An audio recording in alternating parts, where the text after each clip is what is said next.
आप देख रहे हैं TGN 24 न्यूज। मैं हूं आपके साथ प्रिया। आज की खबरों की शुरुआत बड़ी खबरों से। Police mafia don Mukhtar Ansari को मंडल कारागार से लेकर प्रयागराज के लिए हुए रवाना। हाईकोर्ट के आदेश पर बांदा पुलिस बाहुबली मुख्तार अंसारी को लेकर प्रयागराज के लिए रवाना। कड़ी सुरक्षा के बीच 5:15 बजे पूर्व विधायक मुख्तार अंसारी को प्रयागराज के लिए लेकर निकली पुलिस।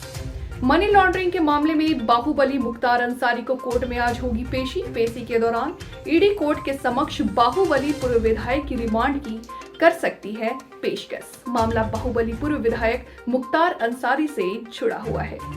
ये वो पुलिस वाहन है जो अभी यहाँ से निकल रहा है। इस पुलिस वाहन से मुख्तार अंसारी को प्रयागराज ले जाया जा रहा है और प्रयागराज में हाई कोर्ट में मुख्तार अंसारी की पेशी आज होगी। ये इस वाहन के द्वारा प्रयागराज बाइक से नीलगाय टकराने से एक युवक की मौत, 2 गंभीर रूप से घायल। फर्रुखाबाद के लकुला निवासी अमित सिंह, साथी राजा बाबू निवासी सांडी व अजय निवासी कन्नौज एक ही बाइक से रिश्तेदारी में जा रहे थे। संडेला के गांव नटपुरवा कछौना थाना क्षेत्र के वाजपेयी धर्मकांटा के पास अचानक नीलगाय की टक्कर से मोटरसाइकिल सवार हुए घायल। CSC कछौना में इलाज के दौरान अमित पुत्र वीर सिंह के सिर में गंभीर चोट आने से हुई उनकी मौत।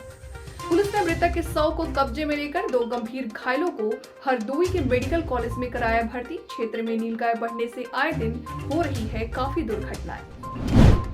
हरदोई में लखनऊ रोड स्थित थोक सब्जी मंडी के बाहर व्यापारियों ने जमकर हंगामा काटा। व्यापारी अतिक्रमण के कारण SDM सदर द्वारा व्यापारियों को हिरासत में लेने का विरोध कर रहे थे। हरदोई के लखनऊ रोड स्थित थोक सब्जी मंडी के बाहर सब्जी व्यापारियों द्वारा अतिक्रमण फैलाने से SDM स्वाति शुक्ला ने कार्रवाई करते हुए अतिक्रमण हटवाकर कुछ सब्जी व्यापारियों को हिरासत में ले लिया, जिसके बाद व्यापार मंडल के पदाधिकारियों व व्यवसायियों ने जमकर हंगामा काटा और व्यापारियों के लिए समुचित स्थान देने की मांग की गई है। सरकार व्यापारियों सरकार है, लेकिन हमें नहीं मालूम होता यूपी सरकार में व्यापारी सरकार हो सकती है। क्योंकि प्रशासन का चूक दुरुस्त है। इन व्यापारियों को बैठने की जगह दी जाए या तो उनकी व्यवस्था की जाए। रोड पे थोड़ा बहुत माल लग जाता है, उसको प्रशासन बहुत तेजी से व्यापारियों को शोषण कर रहा है। आज SDM साहब आई थी, उन्होंने 2-3 परिवारों के साथ 2-3 व्यापारियों को बैठा ले गई है। क्या जब उनकी व्यवस्था करें या तो बैठने की। सब्जी मंडी सुबह होती है, व्यापारियों का शोषण हो रहा है। सारे व्यापारी आते हैं, किसान लोग आते हैं, तो उनका शोषण हो रहा है। उनकी व्यवस्था करें या तो बैठने की, या तो कहीं दूसरी जगह मंडी लगाएं। और जो कोई व्यापारी उस पर एतराज़ करते हैं तो उनका गलत नहीं है, उनकी व्यवस्था कराई जाए।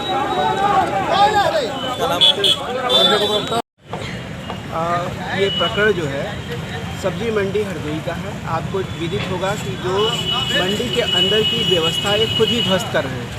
यहाँ पर ये खुद ही इतना जाम लगा देते हैं, इतना अतिक्रमण और गंदगी फैला रखे हैं कि आप जाइए और इसका विजुअल भी कनेक्ट करिए ताकि लोगों को समझ में आए। और ये व्यवस्था जो बनाई जाती है सबके लिए बनाई जाती है, न केवल व्यापारी बल्कि उनके लिए लोग यहाँ पर आएँ, सब्जियों का उठान हो और हम लोगों के लिए भी एक ठीक प्रकार से व्यवस्था बनी रहे। तो ऐसे में SDM सदर यहाँ पर आई थी। उन्होंने देखा कि जो है रोड जाम किया गया था, तो ऐसे में उनके द्वारा उस जाम को खुलवाया गया, जिससे जो यहाँ के जो मंडी के व्यापारी हैं वो आक्रोशित हो गए थे। और कोई बात नहीं था, वो अव्यवस्था कर रहे थे। अव्यवस्था को ठीक प्रकार से संचालित कराने के उद्देश्य से ये व्यवस्था कायम कराई गई। जो लोग अभी जो जाम लगाए थे कोई पकड़े गए हैं कि नहीं अभी का? उनको चिन्हित कर लिया गया है और उनके विरुद्ध विधि संगत कार्रवाई प्रचलित की जा रही है। कोई इज्जत नहीं दी जा रही व्यापारी को। आए दिन प्रशासन व्यापारी उठा लेता है। ये नहीं कि माल तो रोड में नहीं लगेगा, मंडी स्थल है, हाईवे तो है नहीं तो रोड जाम हो खुली रहे। गाड़ी आएगी, माल आएगा, माल तो रुकेगा रोड पे। इसीलिए हमारे एक व्यापारी को अभी SDM साहब उठा ले गए। इसीलिए हम लोग जाम लगाए हैं। क्या मांग है आप लोगों की? हम लोगों की हमें जगह दी जाए गाड़ी खड़ी करने के लिए और माल लगाने के लिए। क्या नाम है? महेश गुप्ता। रामगंज मंडी उपखंड में राजकीय सामुदायिक स्वास्थ्य केंद्र चेचट के बेस्ट एम्बुलेंस के लिए चालक नहीं है। महीनों से एम्बुलेंस अस्पताल परिसर में कंडम हालत में खड़ी हुई है। मरीजों के पास सरकारी एम्बुलेंस के अलावा विकल्प नहीं होने से निजी साधनों का सहारा लेना पड़ता है। हालांकि राज्य सरकार द्वारा 108 एम्बुलेंस भी लगाई गई है, लेकिन जब 108 एम्बुलेंस केस लेकर जाती है तो उसके बाद अस्पताल में गंभीर मरीजों को छोड़ने का कोई विकल्प नहीं बचता। अगर अस्पताल की बेस्ट एम्बुलेंस के लिए चालक लग जाए तो मरीजों को परेशानी का सामना नहीं करना पड़ेगा। हरियाणा से रायबरेली लेकर करीब 50 से 60 सवारियों को लेकर रायबरेली जा रही स्लीपर बस नंबर RJ07PB 0157 आगे जा रही DCM नंबर UP 4184232 जिसमें स्टील की एक चेयर लोड है में बस के चालक की नींद आने के कारण आगे जा रही थी उक्त DCM में टक्कर मार दी, जिससे बस अनियंत्रित होकर 61 किलोमीटर LHH व MBCS तोड़ते हुए नीचे जाकर ड्राइवर साइड की करवट पलट गई, जिससे एक महिला सहित 3 पुरुष व एक बच्चा मौके पर ही मृत हो गए। करीब 25 से 30 सवारियां घायल हुए हैं, जिन्हें UPAID एम्बुलेंस IGS एम्बुलेंस 108 के द्वारा PGI सिफई भेजा गया है। मौके पर वरिष्ठ पुलिस अधीक्षक व ASP फिरोजाबाद थाना, नगला खंगर थाना, नसीरपुर की पुलिस सुरक्षा अधिकारी प्रथम द्वितीय UPIDA 4 व 7 IDCCL गाड़ी नंबर 3 मौके पर मौजूद हैं। DCM मीडियम फेंसिंग में पलट गई है। बसवा DCM का स्टाफ मौके से भाग गया। ब्रह्मानंद सहायक सुरक्षा अधिकारियों व PGI सिपाही घायलों के इलाज में मदद कर रही है, जिसमें मृतकों में 2 फंसे हुए हैं जिन्हें निकालने का प्रयास किया जा रहा है। देखिए, आज सुबह लगभग 4:30 बजे एक बस जो लुधियाना से चलकर रायबरेली जा रही थी, उसमें लगभग 45-50 पैसेंजर्स थे। वो आगरा से आगे आगरा लखनऊ एक्सप्रेसवे पे 61 किलोमीटर, जहां नगला खंगर थाना क्षेत्र लगता है, वहां पे एक DCM से टकराकर और नीचे गिर गई। उसमें इस सूचना के बाद तत्काल हमारी आसपास के सभी थानों की फोर्स पहुंच गई। UPIDA की जो रेस्क्यू टीम होती है, एम्बुलेंसेज वगैरह होते हैं, सारी व्यवस्था वहां पहुंच गई और वहां रेस्क्यू ऑपरेशन शुरू हो गया। सभी अधिकारी वहां मौके पर पहुंच गए और उसके बाद उसमें से 21 लोग जो इंजर्ड थे उनको तत्काल नज़दीक के अस्पताल में शिफ्ट कर दिया गया। उसमें से कोई अभी खतरे में नहीं है। 19 लोग वहां मौके पे सेफली रेस्क्यू कर दिए गए और वहां पे 6 लोग उस बस में डेड हो गए थे। उनको वहां से मोर्चरी शिफ्ट कर दिया गया है। अन्य वैधानिक कार्रवाई की जा रही है। जो लोग वहां पे रेस्क्यूड हैं उनको एक बस अरेंज करके उनके गंतव्य तक रवाना किया गया है। बाकी सारी व्यवस्थाएं की जा रही है। सिद्धार्थनगर जिले में फर्जी अस्पतालों एवं बिना डिग्री के ऑपरेशन करने वाले अस्पतालों की भरमार है। ताजा मामला जिले के पुरानी नौगढ़ में संचालित एक अस्पताल का वीडियो सामने आया है, जिसमें अस्पताल पर किसी भी प्रकार का नाम नहीं है एवं इस अस्पताल के अंदर लगभग 15 से 20 बेड लगाए गए हैं, ऑपरेशन थिएटर लगाए गए हैं और दवा देने वाले काउंटर लगाए गए हैं और इस अस्पताल में मरीज भी भर्ती हैं, मगर ना तो डॉक्टर का पता है और ना ही कंपाउंडर का। वहीं इस अस्पताल का संचालन करने वाले BUSS डिग्री धारक हैं, लेकिन बड़ा सवाल ये है कि बिग बी रमेश के डिग्री वाले ऑपरेशन करेंगे, मीडिया की नजर पहुंचते ही डॉक्टर क्लिनिक छोड़कर भागने लगे। वहीं मामले में जब जिले के CMA डॉक्टर BK अग्रवाल से बात की गई तो उन्होंने कहा कि आपके द्वारा मामला संज्ञान में लाया जा रहा है और मौके पर टीम भेजकर जांच कर आगे की कार्रवाई की जाएगी।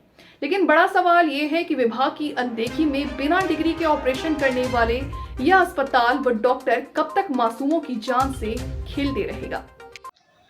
सर, सिद्धार्थनगर मुख्यालय से सटे पुराने नौगढ़ है, वहाँ मेन रोड पे ही एक अस्पताल संचालित जिसपे ना बोर्ड लगा है ना डॉक्टर का पता है, लेकिन पूरे ऑपरेशन वहाँ होते हैं।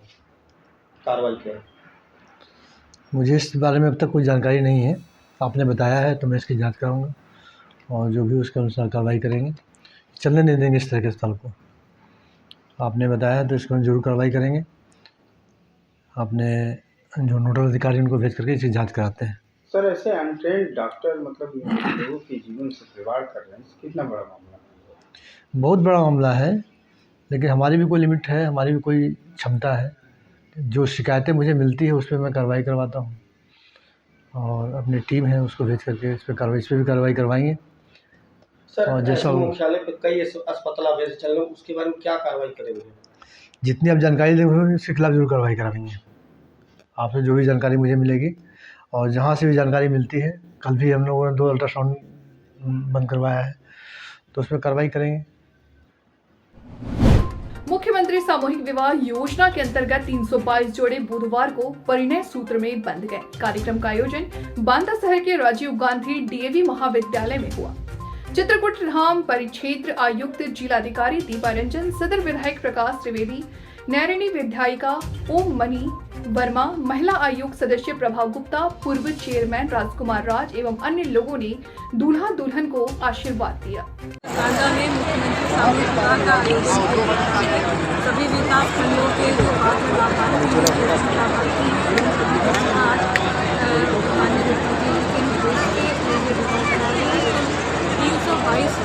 जिनका आज होगा पूरे विधि विधान के साथ संपन्न है।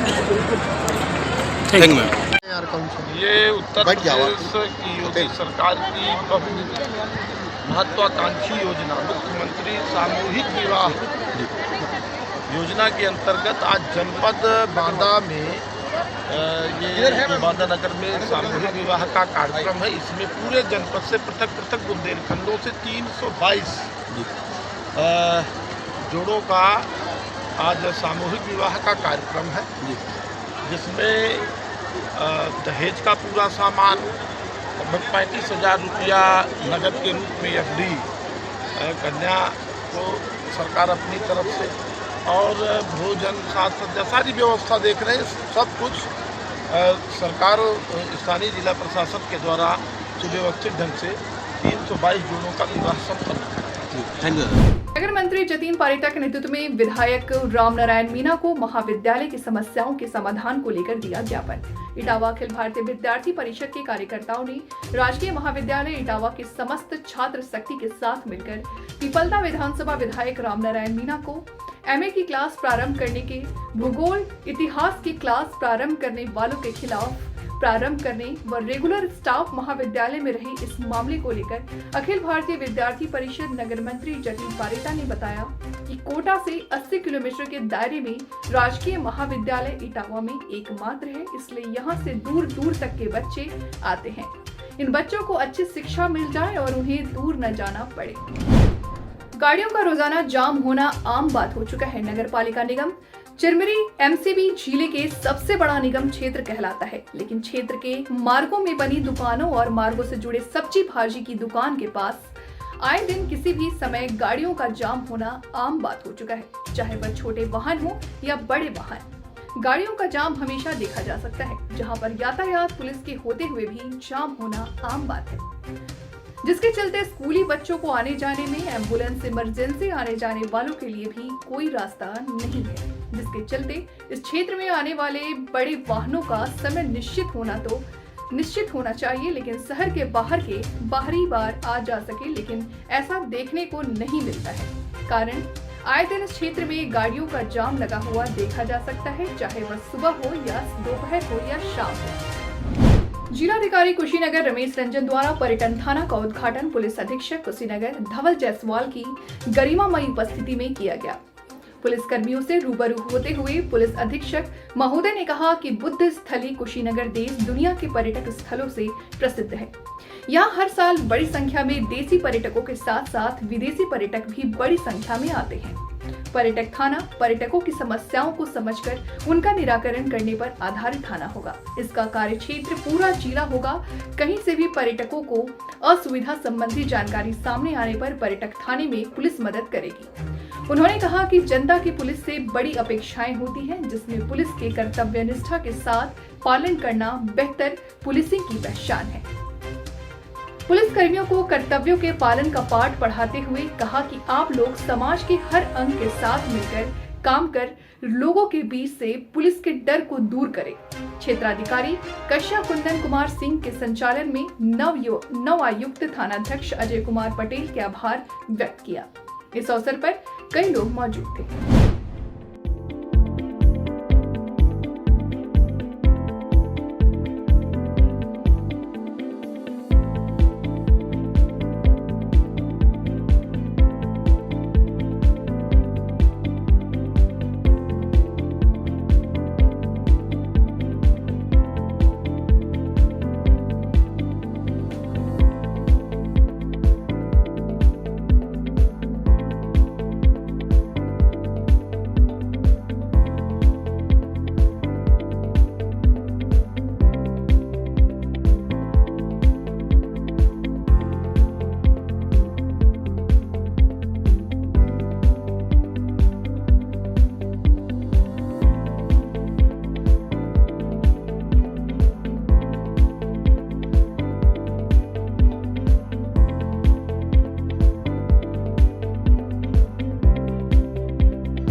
फिलहाल वक्त हो चला एक छोटे से ब्रेक का। जल्द हाजिर होंगे आपके साथ, आप बने रहे हमारे साथ। फिलहाल मुझे दीजिए इजाजत, नमस्कार।